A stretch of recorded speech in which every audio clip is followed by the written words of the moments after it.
Astagfirullahaladzim, astagfirullahaladzim, astagfirullahaladzim.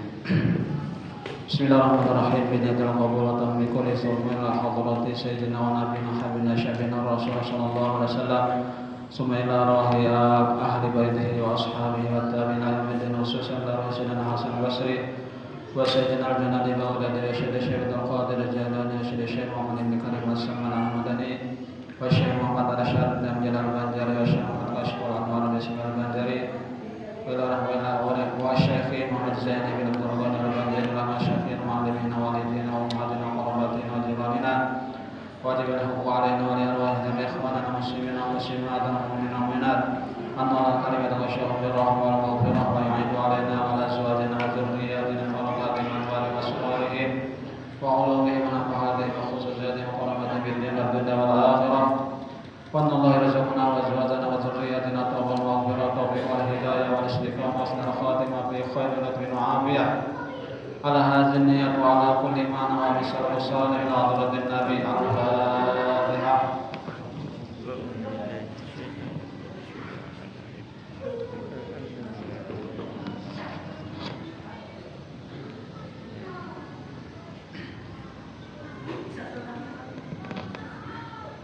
Assalamualaikum warahmatullahi wabarakatuh.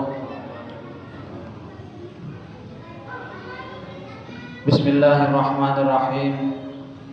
Innal hamdalillah nahmaduhu wa nasta'inuhu wa nastaghfiruh wa na'udzu billahi min shururi anfusina wa min sayyiati a'malina. May yahdihillahu fala mudilla lahu wa may yudlil fala hadiya lahu. Asyhadu an la ilaha illallah wahdahu la syarika lah wa asyhadu anna Muhammadan abduhu wa rasuluhu la nabiyya ba'dah. Allahumma shalli wa sallim wa barik ala sayyidina Muhammadin wa ala alihi wa ashabihi ajma'in. Subhanaka la ilma lana illa ma 'allamtana innaka antal alimul hakim wa tub 'alaina innaka antat tawwabur rahim. Wa la hawla wa la quwwata illa billahil 'aliyyil 'azim. Rabbi shrah li sadri wa yassir li amri wa hlul 'uqdatam min lisani yafqahu qawli. Amma ba'du. Hadirin jamaah salat maghrib Masjid Besar Taqwa yang dimuliakan Allah. Pertama-tama terlebih dahulu marilah kita sama-sama memanjatkan puji dan syukur kita kehadirat Allah Subhanahu wa taala, karena dengan limpahan rahmat, karunia, taufik dan hidayahnya jualah sehingga kita pada malam hari ini kembali dapat melangkahkan kaki menuju Masjid Besar Taqwa ini dalam rangka kita sama-sama mengerjakan kewajiban-kewajiban kita selaku umat yang beragama Islam, yaitu kita diwajibkan untuk senantiasa sholat 5 waktu dalam sehari semalam. Terlebih-lebih kalau bisa sholat itu adalah berjamaah, karena berjamaah adalah sunnah Nabi kita Muhammad SAW. Kemudian diiringi dengan sholawat serta salam, semoga senantiasa pula tercurah kepada junjungan kita Nabi besar Muhammad SAW, pada keluarga beliau, sahabat beliau, dan orang-orang yang senantiasa mengikuti jejak langkah beliau ila yaumil qiyamah. Dan marilah kita sama-sama berniat atau memperbaharui niat i'tikaf dengan niat nawaitu an a'taqiba fi hadzal masjid sunnatan lillahi ta'ala. Sengaja saya beriktikaf di dalam masjid ini sunat atasku karena Allah Ta'ala.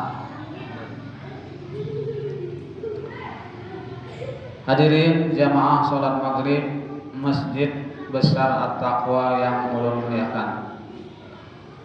Sebelum kita memasuki pelajaran yaitu tentang kajian kitab Fikih Sabilal Muhtadin yang berkenaan dengan hal-hal yang berkaitan dengan berpuasa, ulun teringat akan sebuah hadis Nabi yang berbunyi, kullukum ra'in wa kullukum mas'ulun an ra'iyatih. yang artinya setiap kamu itu adalah pemimpin. Setiap kamu itu adalah pemimpin. Wa kullu ra'in mas'ulun an ra'iyatihi, dan setiap pemimpin itu akan diminta pertanggungjawabannya kepada yang dipimpinnya. Nah, skala kecil ya kita menjadi pemimpin dengan diri kita sendiri, itu skala kecil. Ya. Jadi kita akan diminta pertanggungjawabannya nanti di akhirat dengan apa-apa yang kita pimpin. Ya. Skala kecil tadi badan kita, ada tangan,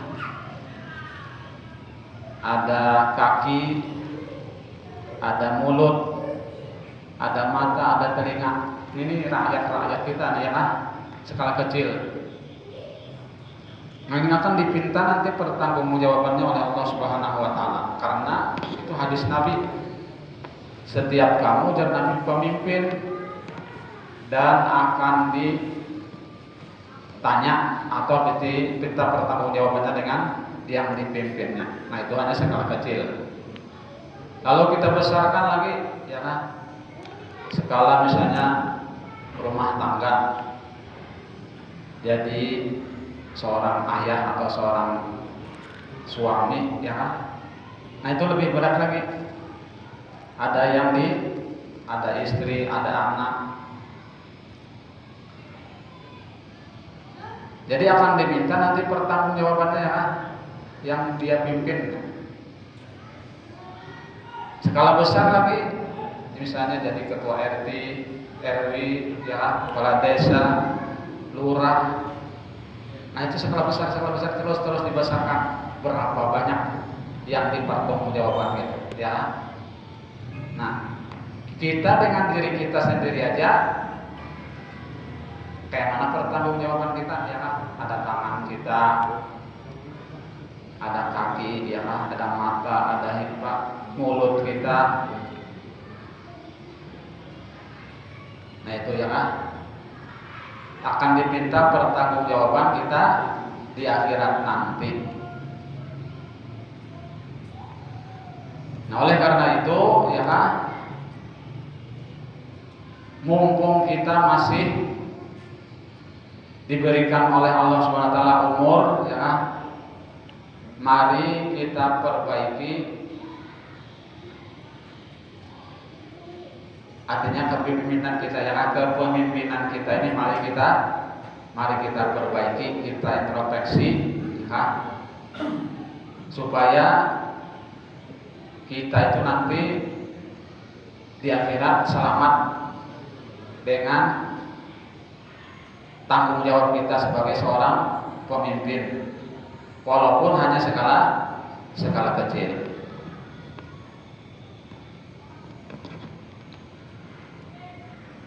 Hadirin jamaah sholat maghrib masjid Basarat Taqwa yang dimuliakan Allah. Kemudian lagi, umur manusia itu kan terbatas ya. Dan lagi setiap hari waktu dikasih oleh Allah Subhanahu wa taala 24 jam.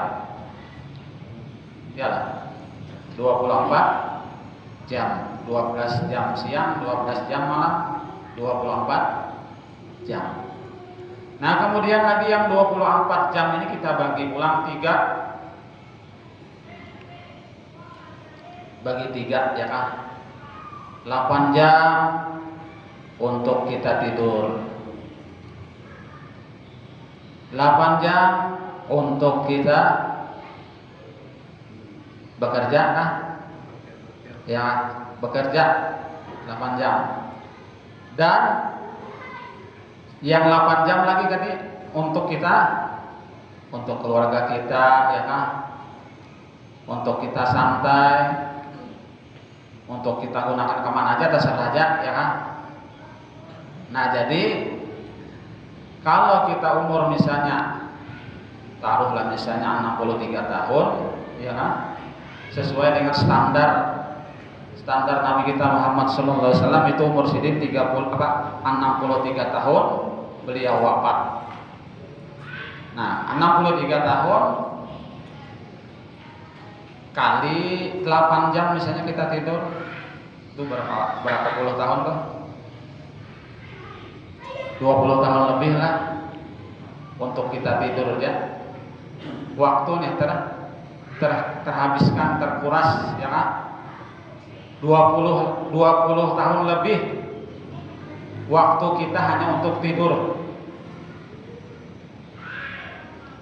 Nah, kemudian lagi 8 jam berikutnya kita untuk usaha ya kan?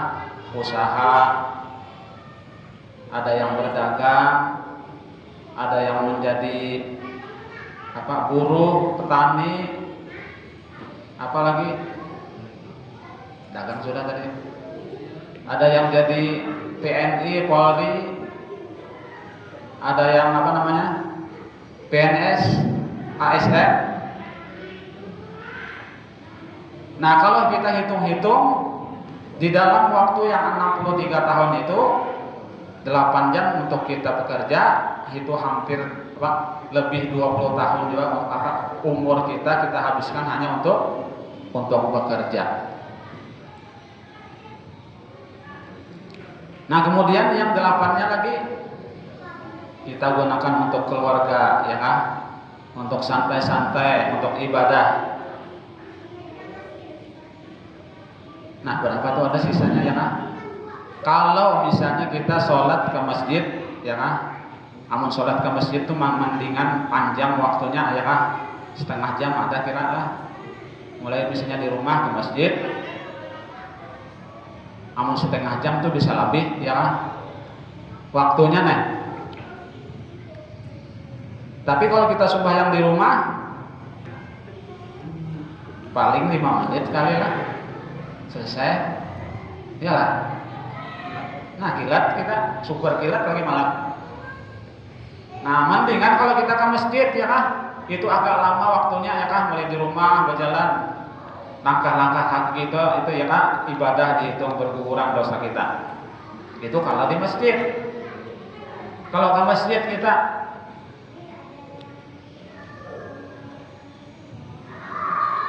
kalau yang ada, nah itu kan kurang benar hitungannya kesan kita ibadah itu nah, ya kan?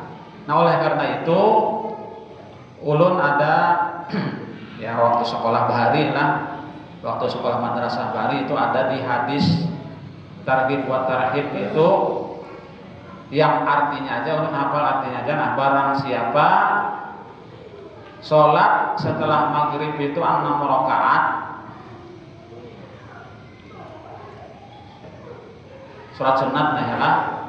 Barang siapa sholat 6 rakaat sehabis maghrib ya kan, barang aja sholat misalnya ba'diyah 2 rakaat misalnya, habis itu apalagi sholat taubat 2 rakaat, sholat hajat ke 2 rakaat terserah aja, atau sholat hadiah kah 2 rakaat, 6 rakaat.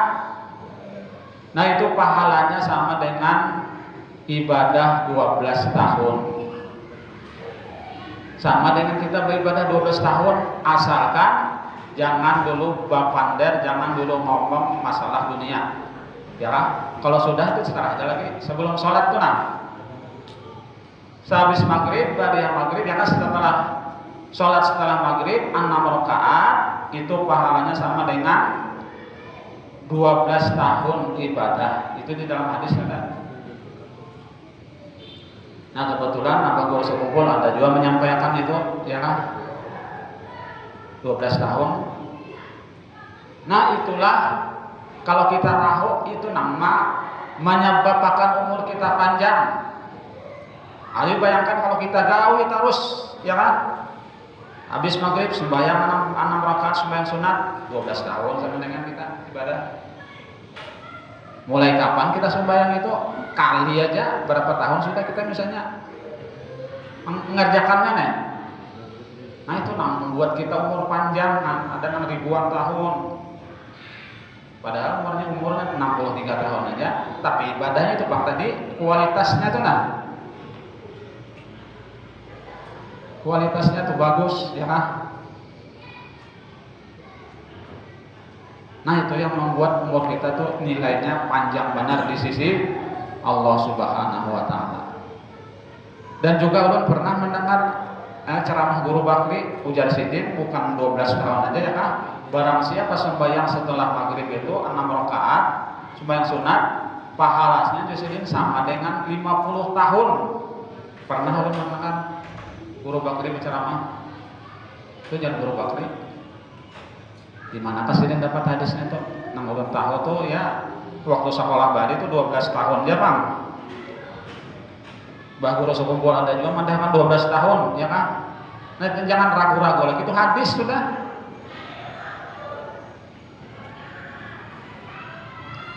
Amun kita gawe terus kali akan jas itu ya kan. Kali 12 tahun. Nah itu yang membuat hitungan umur kita ini panjang. Tanpa itu umur kita pendek benar. Ya kan? Pendek benar umur. Lain orang bahari ya kan?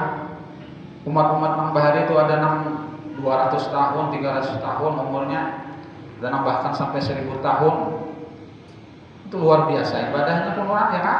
Panjang buat amalnya beribadah ya kan? Nah itu sekedar aja ya kan, menyempalang kali kita. Baiklah kita memasuki pelajaran kita. Qala al-mu'allif rahimahullah ta'ala nafa'ana bihi wa bi ulumihi fid dharain amin.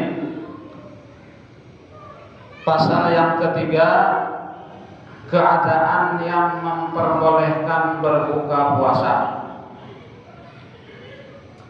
Boleh berbuka puasa bulan Ramadan dan puasa wajib yang lainnya karena jatuh sakit.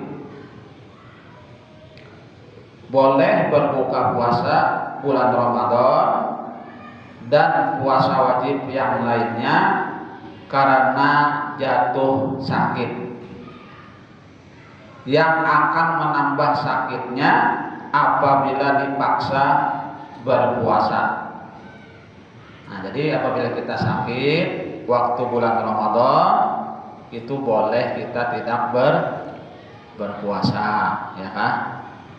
Sakit mah misalnya, nah, ya kan? Asal jangan mahir ya, bujur-bujur mah. Tapi wayah ini, ya kan? Wayah ini tergantung orangnya aja. Biar mah kan ada aja obatnya, ya kan? Terus minum hendak sahur tuh minum apa? Obat mah milanta apakah? Tahan aja, tahu aja puasa. Amunnya punya dikarasinya ada ya kan? Cuman karena mahnya nang mahir, nya poler pada minum obat ya kan? Mah aku jam kadang hendak mau minum obat, karena puasa ya.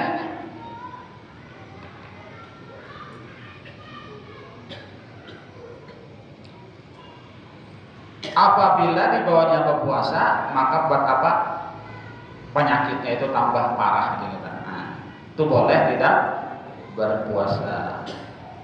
Seperti sakit yang memperbolehkan bertayamum. Sekalipun sakitnya disebabkan sengaja meminum minuman yang menyebabkan sakit. Artinya disengajanya dia kan minum minuman yang mengakibatkan sakit.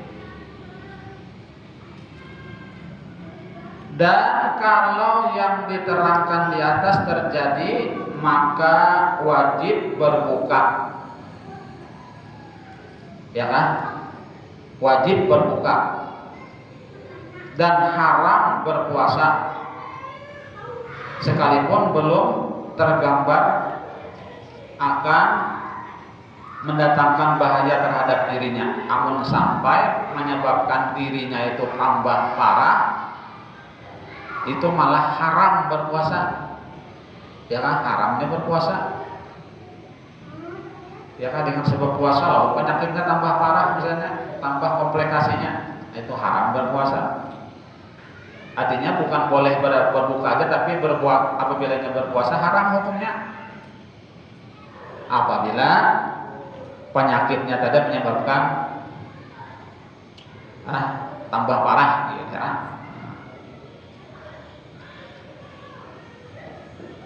Inilah yang dapat dipahami dari kitab Tuhfah. Namun yang disebutkan di dalam kitab Nihayah dan kitab Mughni, wajib baginya berbuka kalau ditakutkan akan mendatangkan bahaya pada dirinya disebabkan tidak makan, seperti yang diterangkan oleh Imam Ghazali, dan pendapat inilah yang dikuatkan oleh Azrani. Orang yang sangat lapar dan dahaga dapat disamakan dengan orang yang sakit, yakni kalau karena lapar dan dahaga akan mendatangkan mudarat, sehingga ia diperbolehkan bertayamum. Karena itu ia juga boleh berbuka ya. Dan kalau belum sampai ke tingkat ini, ia tidak boleh berbuka. Artinya penyakitnya itu kada terlalu parah, ya kan, kada terlalu membahayakan, intinya kada boleh berbuka. Tetapi apabila lapar dan dahaganya jadi sangat membahayakan, makanya diperbolehkan berbuka ya.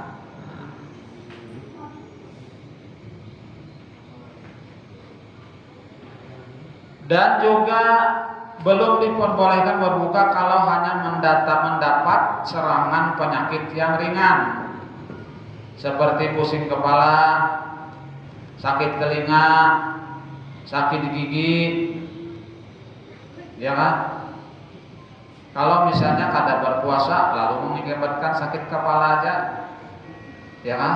Sakit pusing kepala, atau misalnya sakit telinganya. Apabila berpuasa sakit telinga, ya kan? Atau misalnya sakit gigi, apabila berpuasa sakit giginya. Nah itu penyakit yang ringan saja ujar sidin, belum lagi diperbolehkan untuk berbuka. Terkecuali kalau berpuasa akan bertambah sakitnya. Dapat dipahami dari kalimat yang tercantum dalam kitab Nihayah dan Mughni bahwa orang yang sakit terkadang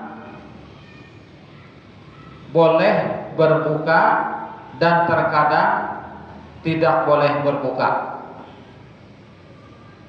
Jadi orang yang sakit ini terkadang boleh berbuka, terkadang juga tidak boleh. Jadi lihat situasinya aja ya kan, situasinya.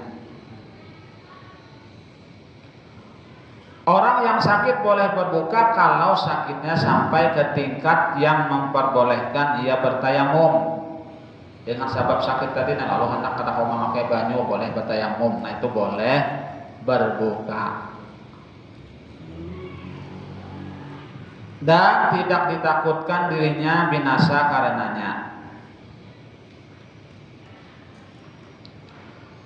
Dan terkadang menjadi wajib kalau sakit itu akan menyebabkan dirinya binasa. Kalau sakitnya itu tadi menyebabkan dirinya binasa, makanya wajib berbuka.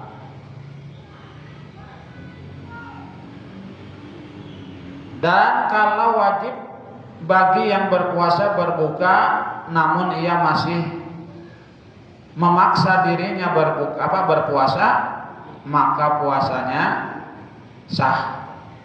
Puasanya tetap sah. Ini bagi orang yang wajib berbuka, ya kan? Berbuka puasanya wajib, namun ia masih memaksa dirinya, yang dipaksanya juga. Artinya kan hendak berbuka tadi, maka puasanya tetap sah. Tetapi ujar sidin berdosa kalau meninggalkan puasa sedang sakitnya akan terjadi hanya waktu malam atau sakit itu terjadi sebelum fajar, berdosa ya kan? Kalau sakitnya cuma terjadi pada malam atau sebelum fajar, maka tidaklah wajib berniat pada waktu malam. Dan jika sakitnya sembuh sebelum terbit fajar atau sakitnya berkurang pada sekitar ketika fajar terbit, sehingga ia tidak boleh lagi makan dan minum dan ia tidak boleh meninggalkan puasa, wajiblah ia berniat sebelum fajar, dan sesudah berniat kambuh lagi penyakitnya, maka ia boleh berbuka. Demikian juga orang yang bekerja menuai padi atau tukang yang membikin rumah boleh berbuka kalau ditakutkan karena berpuasa akan busuk padi di sawah atau rumah yang sedang dikerjakannya akan hancur, boleh berbuka, ya kan? Karena mengancam memetik padi tadi. Takutkan nanti kalau rusak, busuk, atau rumahnya tadi runtuh kalau dikatakan, atau menyebabkan kesukaran baik terjadi waktu siang atau waktu malam. Tetapi kalau ia berpuasa tidak akan menyebabkan binasa atau berkurang apa yang dikerjakannya, baik hasil pekerjaannya itu untuk kepentingan dirinya sendiri atau untuk orang lain, baik dengan upah atau dengan sukarela,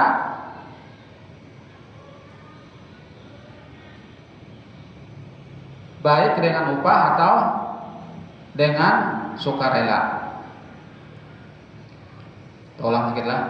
Tetapi kalau ia berpuasa tidak akan menyebabkan binasa atau berkurang apa yang dikerjakannya, baik hasil pekerjaannya itu untuk kepentingan dirinya sendiri atau untuk orang lain, baik dengan upah atau sukarela. Itu sambungan yang di atas tadi lah, sambungan. Kalau seorang sangat memerlukan nafkah untuk dirinya sendiri atau untuk anggota keluarganya dan tidak ada pekerjaan lain selain dari pekerjaan yang memaksa ia berbuka puasa, maka ia boleh berbuka karena untuk memperoleh nafkah. Namun dalam hal ini hanya sekedar perlu seperti yang dapat dipahami dari kitab Tuhfah. Misalnya orang nih apabila bagawi ini akan ada kau berpuasa, ya kan? Amun ini kada bagawi, kada ada menafkahi anaknya, kada dapat makanan, nanya boleh bagawi tadi dengan berbuka puasa, tapi hanya sekadar cukup dasar nafkahnya tadi aja.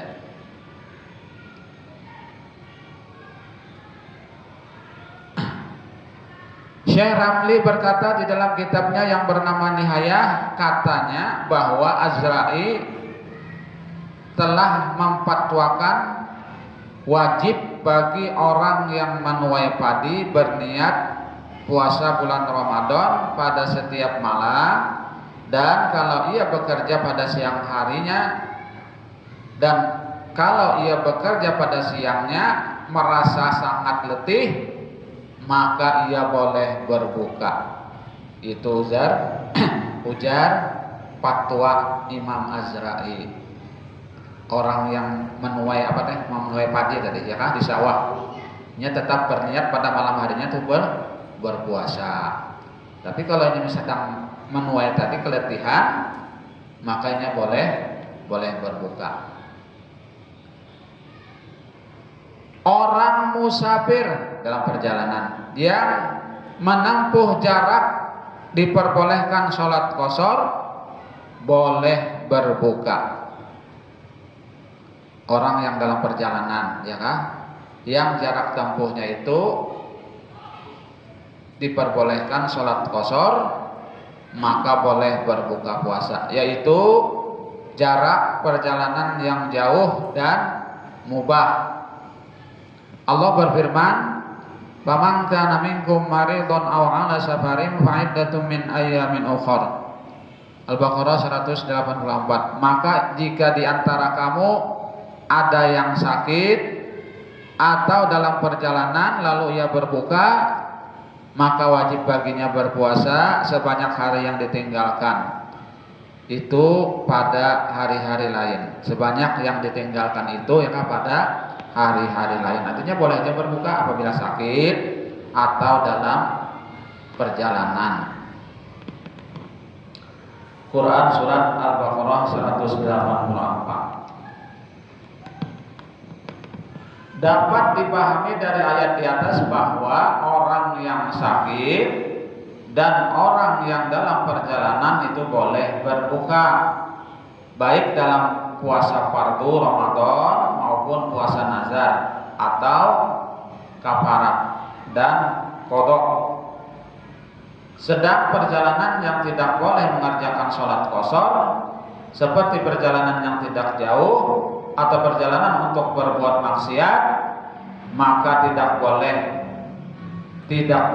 berbuka. Dan juga tidak boleh berbuka bagi orang yang dalam perjalanan yang dikosotkan hanya untuk memperboleh berbuka. Tujuannya berjalan nih hanya untuk supaya boleh berbuka, itu kada boleh.